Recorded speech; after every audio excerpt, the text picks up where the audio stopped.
Hello and welcome. Thank you for joining me in today's video. Now every time we go out in the sun, we naturally tend to seek shade because we are worried about our skin, like how I am sitting right under a tree.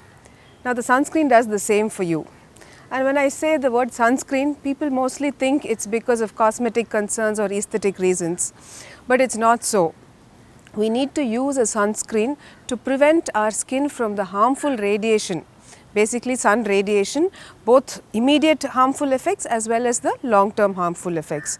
Now when we say immediate, it means like sunburn or sunlight rashes, and when the long-term harmful effects that come in, it's mostly because of skin cancers and aging that happens much before the time. Now the commonest source of ultraviolet radiation is the sunlight.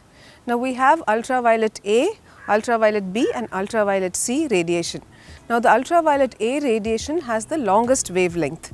So because it has the longest wavelength, it is able to penetrate our skin into the deeper layer, which is the dermis. Now because it penetrates deeper, it stimulates the pigment producing cells, which is called the melanocytes, and it makes us tan.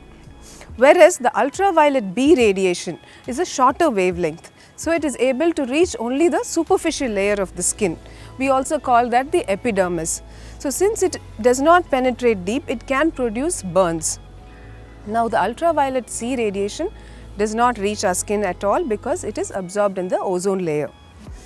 So it is important that we use a sunscreen to prevent both the ultraviolet B and ultraviolet A radiation induced damage.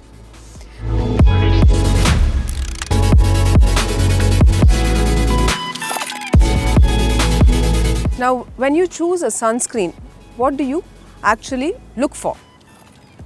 We need to use a sunscreen based on many things. One is your activities.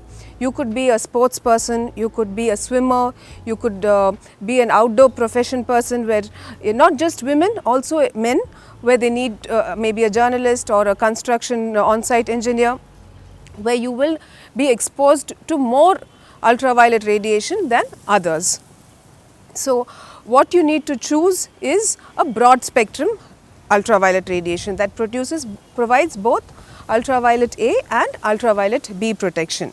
Now based on the quality of the sunscreen, you have gel type sunscreens, you have water based sunscreens, you have creams, you have lotions, you have wipes, sometimes it is available as spray form.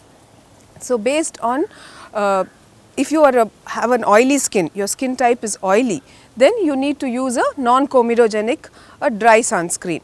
Now if you have a dry skin, your skin is dry, you need to use a moisturizing, a creamy sunscreen. So based on the skin type is also important. And if you are a swimmer or somebody who sweats more, a water resistant sunscreen will be helpful. But remember, no sunscreen is 100% water resistant. You will need to reapply it more frequently. So you will need to know what are the sunscreens that can give you a protection against both ultraviolet A and B radiation. So when we say use the term broad spectrum sunscreens, usually the organic types, which is you have to look for the word zinc oxide, titanium dioxide, they are excellent sunscreens. They don't absorb the radiation, but they act by reflecting the radiation. So they are very good sunscreens to use, but the problem with them is it can look very white. So now there are a lot of newer preparations which are micronized and doesn't give that whitish appearance. So you could look for those kind of sunscreens. There are newer generation broad spectrum sunscreens like Mexoril and Tinosorb, which is extremely effective. Then what do you mean by sun protecting factor? Now SPF means the amount of ultraviolet B radiation protection that you can get from that sunscreen. So if you look at SPF 30, actually blocks 97% of ultraviolet B radiation. So if you go up to SPF 50, you get a very good protection from ultraviolet B radiation. But beyond that, there are certain sunscreens which is SPF 90, 100, it does not make sense. Now coming to ultraviolet A protection. How do you know that a sunscreen protects you from this radiation? Now there are certain stars on the sunscreen. It says 1 star, 2 star, 3 stars. So anything above 3 stars is a good ultraviolet A radiation protection. But now the later guidelines, they don't give the stars. they use something called as critical wavelength. Now sunscreens can rarely produce an allergic reaction, which is called contact dermatitis. Now the commonest ingredient in a sunscreen that can produce this kind of rash is oxybenzone. So if you feel your sunscreen is causing some irritation, please do look at the contents. Also, another very important concern that a lot of patients come and ask me is, do I get vitamin D deficiency because of using sunscreen? Now, how much of sun exposure do you need to get an adequate amount of vitamin D is just few minutes thrice a week. Now, there are no studies that actually tell you that by using a long-term sunscreen you do get a deficiency. Of course, yes, vitamin D production may be a little reduced, but definitely does not lead to a vitamin D deficiency. So, it is important to know how to use your sunscreen. First of all, you need to use it liberally on all sun exposed parts, not just the face, even the neck, the forearms need to be, sunscreen needs to be applied. Then reapply it every 2 hours. That's very important because just applying it once will not suffice.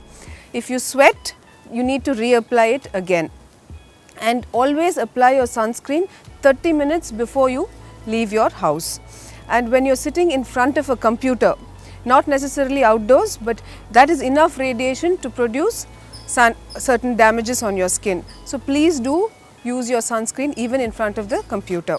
Now with all these, I hope that you will use your sunscreen in a regular manner as we are approaching a harsh summer.